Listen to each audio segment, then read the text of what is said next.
요한복음을 기독론이 가장 잘 나와 있는 성경으로 특별히 신성입니다. 예수님이 하나님이다. 이 부분을 가장 잘 나타내는 복음서가 요한복음입니다. 요한복음인데 예수님이 6월절이면 당연히 성전에 올라가셨겠죠.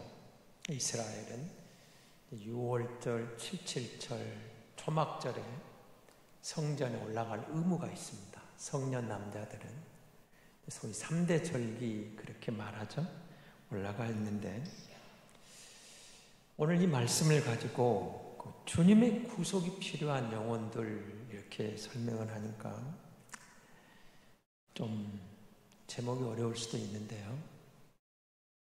다른 말로 바꾸면 모든 사람은 주님의 도우심으로 구원받아야 되는데 주님의 구원이 필요한 존재들이다. 이런 말인데요. 제가 여러분이 질문을 하나 던져보겠습니다. 제가 오후 예배 때는 질문을 많이 던지는데요. 여러분 주변에 어떤 사람들이 많이 있습니까? 여러분 주변에 지금 여러분이 살고 있는 가정에서, 교회에서, 일상생활에서 내 주변에 있는 사람들은 어떤 사람들이죠? 여러분 주변에 있는 사람들 한번 살펴보십시오. 다 뭔가 우리가 관계가 있는 사람들이죠.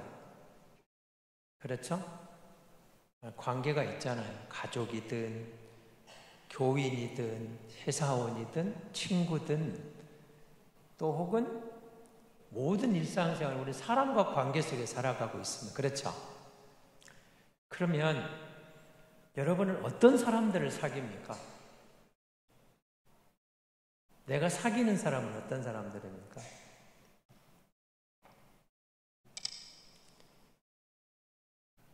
여러분하고 비슷한 사람들 주로 사귀겠죠? 그래 안 한가요? 여러분하고 전혀 반대되는 사람하고 사귀어집니까? 여러분하고 뭔가 공통점이 있는 사람들하고 사귀게 될 겁니다. 취미가 같다든지 종교가 같다든지 아니면 뭐 학교가 같다든지 나이가 같다든지 고향이 같다든지 뭔가 인과관계가 있어서 친구가 되고 이웃이 되고 교제가 됩니다. 그렇죠? 외국인들이 우리나라 와서 밥 먹었냐 하는 인사말을 처음 이해를 못했다고 많이 넣으려고 밥 먹었냐 그 말은 우리에게 옛날에는 사실은 못 먹던 시절의 인사말이기도 합니다. 진지 잡수셨어요 그랬죠. 잘 기억이 안 나시는 분들은 아직은 젊은 세대고 제가 어렸을 때는 꼭 어르신들 보면은 인사말이 진지 잡수셨어요 그렇게 인사를 했어요. 그러면 그쪽에서 잘 먹었다 아니면 뭐 이런 밥 먹었냐고 물어봤습니다. 밥 못 먹던 시절이 있었습니다. 그러니까 진지 잡수셨어요 이 속에는 그만큼 어려운 시대를 살아가던 인사말이었습니다. 근데 지금 와서 우리는 밥 먹었냐 이 속에는 그걸 물어보는 것보다 걱정하기도 하지만 같이 밥 한번 먹을까 하는 의미가 담겨 있죠. 그래서 상당히 우리에게는 친근한 의미입니다. 밥 한번 먹자. 말 섞기 싫은 사람하고 밥 먹고 싶습니까? 그렇지 않죠. 밥 한번 먹자 그 속에는 같이 친구가 되고 싶다든지 뭔가 의논할 게 있다든지 뭔가 호소할 게 있다든지 뭔가 말할 게 있을 때 밥 한번 먹자 그러자.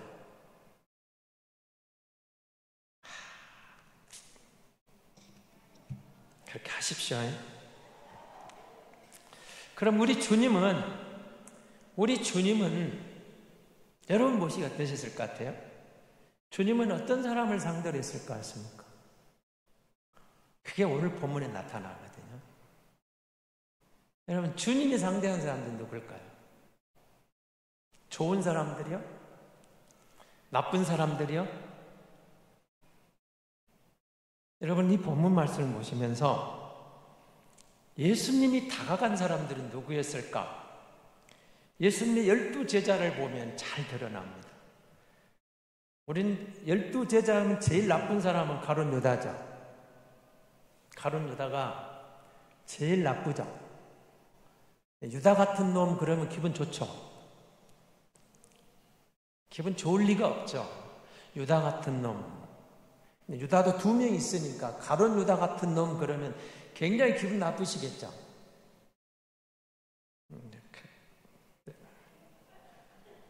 가룟 유다 같은 놈 그러면 좋아할 성도가 없습니다. 누구한테 난 너를 볼 때마다 꼭 가룟 유다 같아야 그러면 아마 다시는 보고 싶지 않을 겁니다. 저 인간이 나보다 가룟 유다래. 그러면 이 가룟 유다 같은 인간부터 시작해서 어디까지 왔습니까? 우리가 말하는 사랑의 사도 요한까지. 예수님의 제자들을 보시면 인간적으로 말하면 가장 나쁜 인간부터 가장 좋은 사람까지 다 포함되어 있는 것을 보게 됩니다.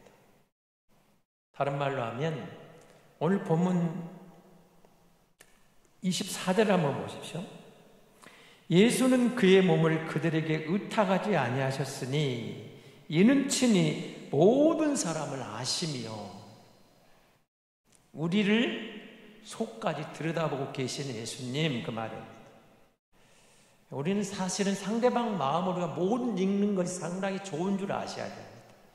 속을 다 들여다보고 저 사람의 과거, 현재, 미래를 다 알아버리면 상당히 우리가 곤란한 경우가 많습니다. 저 사람의 속내를 내가 다 알아버린다면 글쎄요, 좀 재미가 없을 것 같아요. 인간은 좀 실수도 하고 부족하고 우리가 완벽한 인간이 어디가 있겠습니까? 없습니다. 예수님이 이들을 아셨다. 근데 무슨 일이 있어요? 23절에 보시면 6월절에 예수께서 예루살렘에 계셨습니다. 이게 많은 사람들이 몰려들었습니다. 예수님 뭔가를 했어요. 뭘 했어요? 표적을 보였어요. 기적을 나타내는. 요한복음에 말하는 7가지 표적이 있잖아요. 내가 하나님의 아들이다. 내가 메시아다라는 증거, 그 많은 표적 중에서 7가지를 적어 놓습니다. 예수가 이런 분이다 라고. 그걸 보고 어떻게 했을까요? 그의 이름을 믿었다는 거예요. 뭘 믿었어요? 예수를 믿었다는 겁니다. 예수가 메시아인 것을 믿었어요.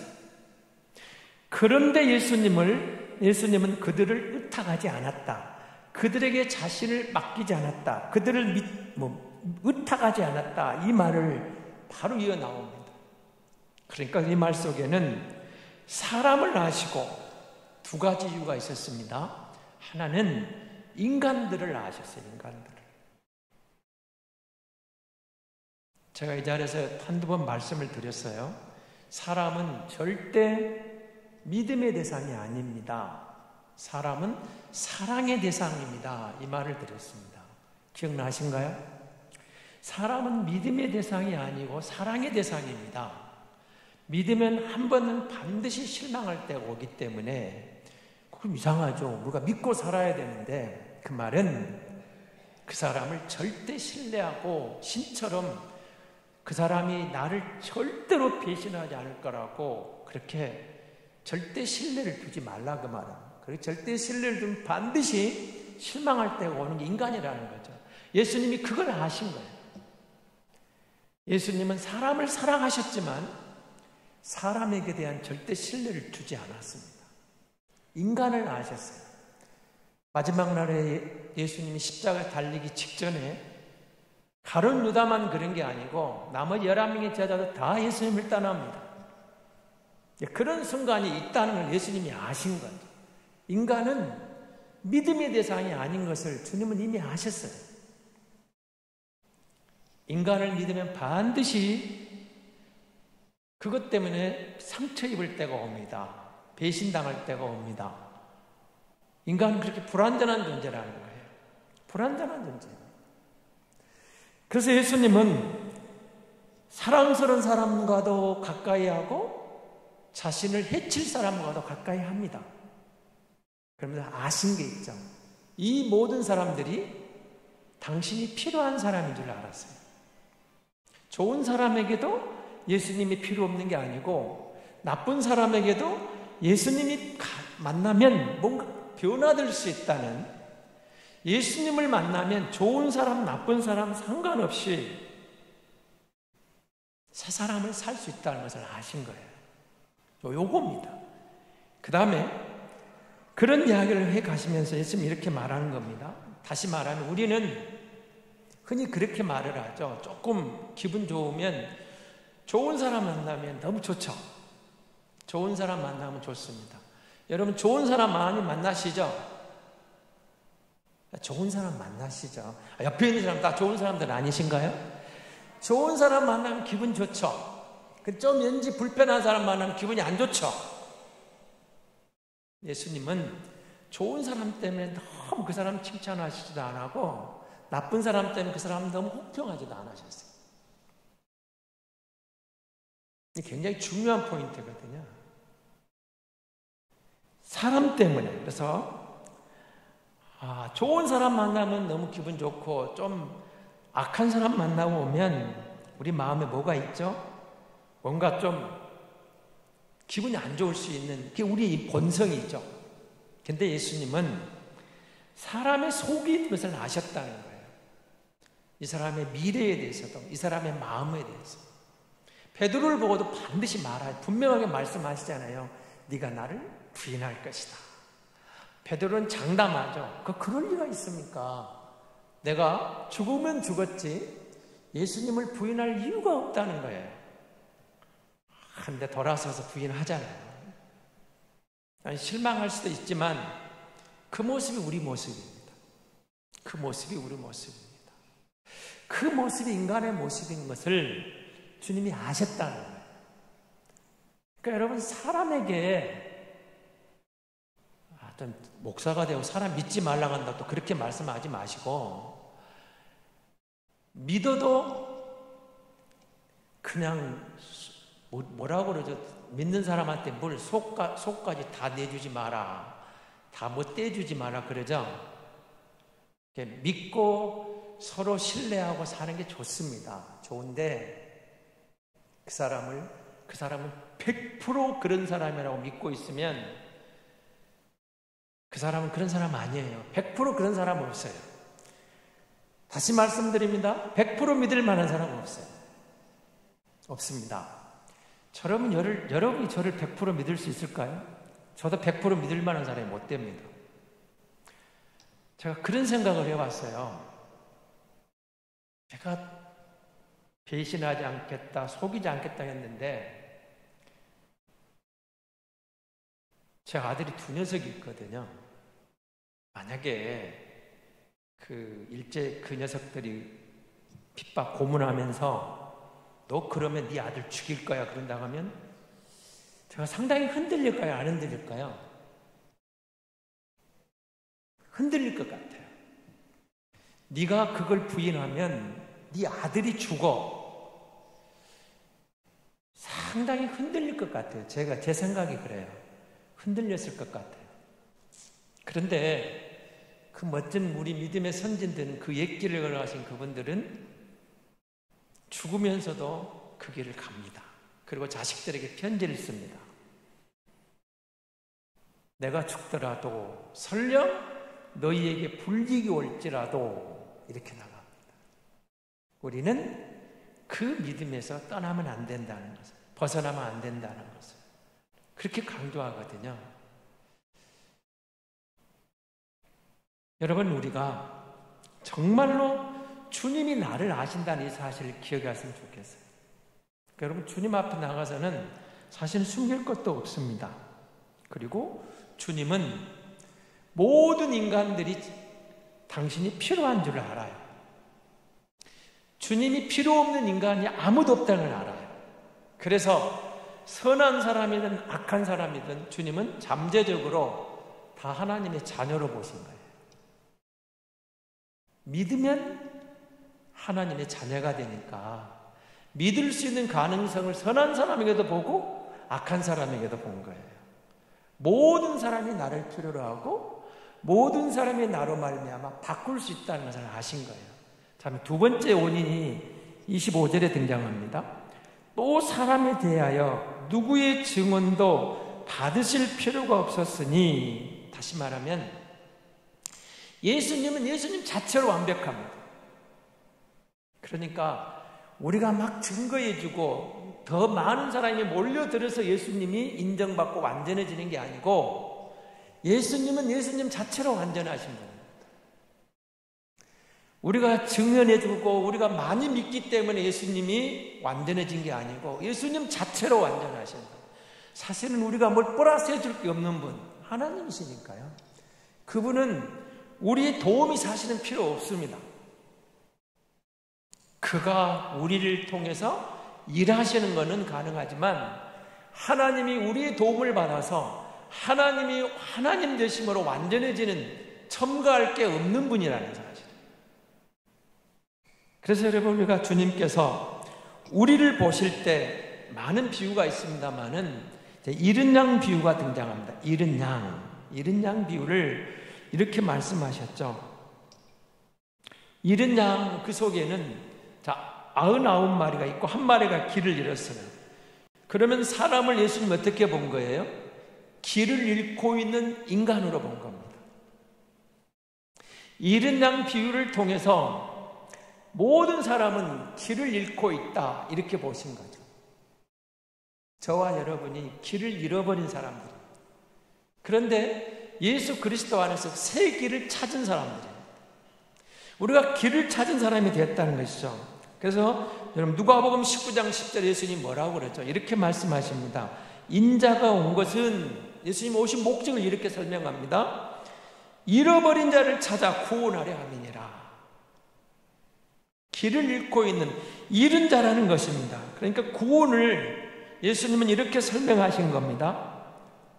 누구든지 모든 사람은 뒤를 돌아보고 십자가를 바라보면 그 십자가의 은혜로 예수님을 만날 것이고, 잘못된 우리의 모든 길에서, 악의 세력이든 모든 허물에서 구출할 수 있는, 구원받을 수 있다라는 이런 말씀을 하고 계시는 겁니다.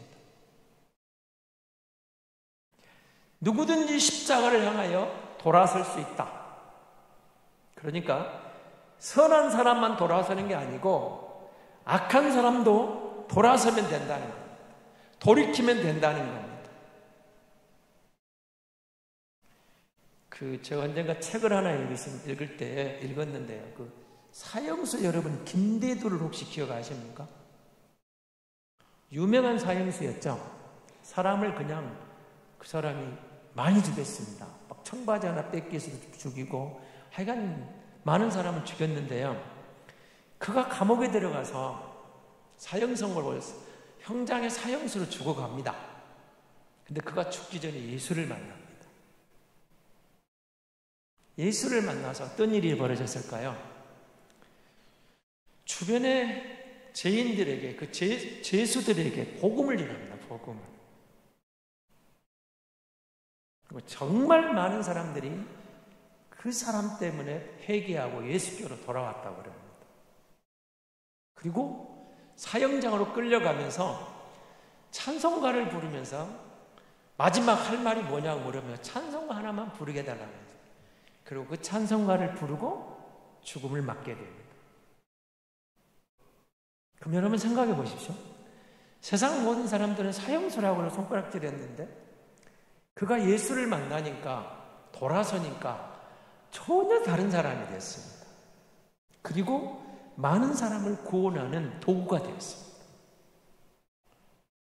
우리의 생각으로는 상상할 수 없는 사람이죠. 어쩌면 저와 여러분은 김대두만큼도 전도 못한 사람일 수 있습니다. 전도를 많이 한 사람도 계시겠지만 그는 거의 그 감옥을 복음화시켰다고 전해지고 있습니다. 놀랍죠? 주님은 그걸 아신 거예요.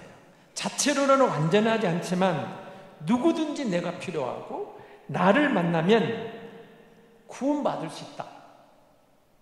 모든 사람이 길을 잃고 있다. 그런데 그 길이 나를 통해서 온다는 겁니다. 악한 사람이든 선한 사람이든. 그건 악하다 선하다는 지극히 우리 기준이고, 하나님이 보실 때는 모두가 길 잃은 사람이다. 길 잃어버린 사람, 잃은 양들이다. 다른 말로 하면 모든 사람은 불완전하다는 거죠. 그래서 모든 사람은 예수님을 필요로 한다는 겁니다. 이걸 아셨습니다. 저와 여러분도 마찬가지고요. 우리 가운데 그 누구도 예수님이 필요 없는 분은 없습니다. 언젠가 서울의 대형교회 목사님이 앞에서 목사들 앞에 두고 세미나 하시면 이런 말을 했습니다. 우리가 구원받은 죄인입니다. 그렇게 해서 맞습니다. 구원받은 죄인입니다. 구원받은 의인이 되었습니다. 용서받은 의인이 되었습니다.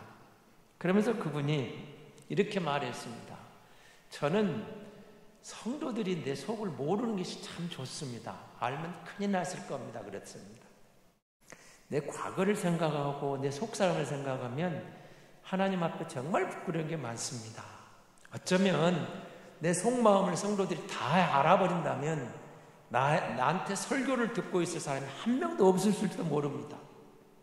나는 예수님의 은혜로 거듭난 사람이고 예수님의 은혜로 새 사람 된 사람입니다. 이런 고백을 했습니다. 그렇죠. 우린 모두는 예수님 때문에 새로운 길로 들어선 사람들입니다. 예수님 때문에 새 사람이 되었습니다. 예수님 때문에 새로운 가치관이 들어왔고 예수님 때문에 우리가 새로운 사람이 되었다. 자, 요한복음 6장 37절에서 이렇게 말합니다. 아버지께서 내게 주시는 자는 다 내게로 올 것이요 내가 결코 내쫓지 아니하리라. 참 중요한 이 장면을 또 보시기 바랍니다. 예수님은 내가 좋아하는 사람이라 해서 받아들이고 내가 내 마음에 나와 성향이 다르다고 해서 걷어차는 게 아니고 주님께로 오는 모든 사람들에게 활짝 문을 열어주셨습니다. 우리하고는 다르죠. 여러분 주변은 적어도 가까이 있는 사람, 여러분과 뭔가 같은 사람들이 있습니다. 뭔가 같은 사람들, 전혀 다른 사람하고는 여러분 같이 안 앉아 있어요. 않습니다. 그런데 예수님은 모든 사람들에게 내게 오는 자는 내가 결코 내쫓지 않는다. 예수님께로 오는 사람을 예수님 쫓아낸 적이 없습니다. 모든 사람들에게. 그리스도의 십자가, 주님의 십자가는 인간에게는 희망의 십자가였던 겁니다. 그리스도에게는 고난의 십자가였지만 정말 예수 그리스도의 십자가는 우리에게는 희망의 십자가였던 거죠. 모든 사람에게 필요한 십자가. 인자가 세상에서 죄를 사하는 권능이 있는 줄을 너희로 알게 하려 하노라. 마태복음 9장 6절에 있는 말씀이거든요. 저나 여러분도 예수님의 구속이 필요한 사람, 그래서 예수 믿고 우리 영이 새로워진 사람들입니다. 예수님의 구속을 통해서 하나님의 자녀가 되는 가능성이 모두게 열려 있습니다. 그러니까 제한하면 안 됩니다. 우리는 모든 사람은 예수 그리스도를 만나야 됩니다.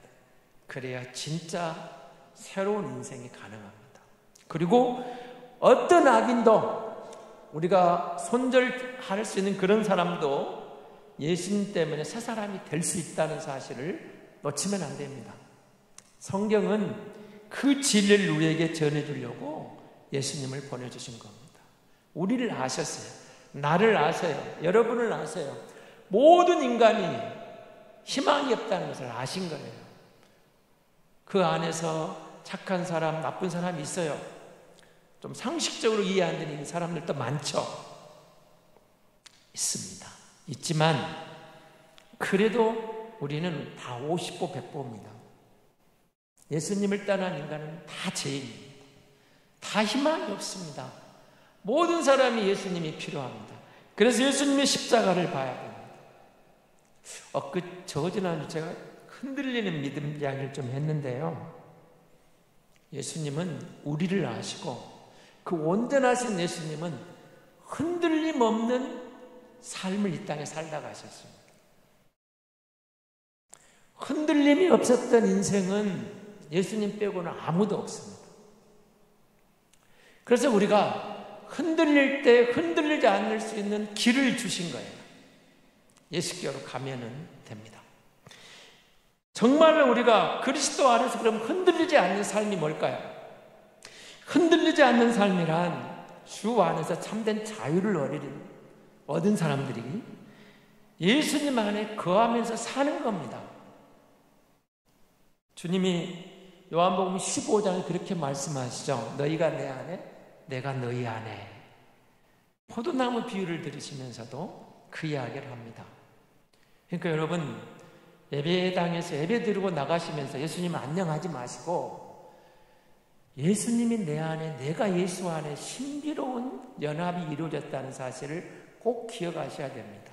그리고 사실은 우리가 이 예배당 문을 나서면서 뭘 생각하셔야 되냐면 나로 사는 게 아니라 나는 이제 내 안에 오신 예수로 사는 사람이라는 이 사실을 꼭 기억하고 나가셔야 됩니다. 흔들림이 올 때마다 내 옛사람은 흔들린 존재지만 그리스도 안에 나는 십자가의 은혜를 입은 나는 예수 안에 있기 때문에 흔들릴 수 없는 하나님의 은혜를 입은 자라는 이 사실을 기억하셔야 됩니다. 나는 흔들릴 수 있지만 예수님은 흔들릴 수 없는 존재입니다. 그래서 정말로 우리가 예수님을 닮은 새로운 인격으로 변한 새 사람을 입었다. 그런 삶을 사는 것이 예수가 내 안에 오신 이유라는 겁니다. 그렇게 살 수 있다고 말합니다. 우리는 늘 그럴 수 없다고 생각합니다. 나의 한계를 알기 때문에 그렇습니다. 그렇지만 우리를 아시고 주님을 스스로를 아시는 예수님 우리에게 분명히 그렇게 말합니다. 우리가 그렇게 살 수 있다고. 그리고 주님이 우리 안에 오셨다라고 선언해 주시는 겁니다. 사랑하는 성도 여러분, 주님의 구속이 필요한 영혼들, 주님의 구속이 필요 없는 영혼은 아무도 없습니다. 그리고 우리 모두 우리 안에 영혼은 예수님을 만나기 전에는 모두가 불안합니다. 모두가 흔들릴 수밖에 없습니다.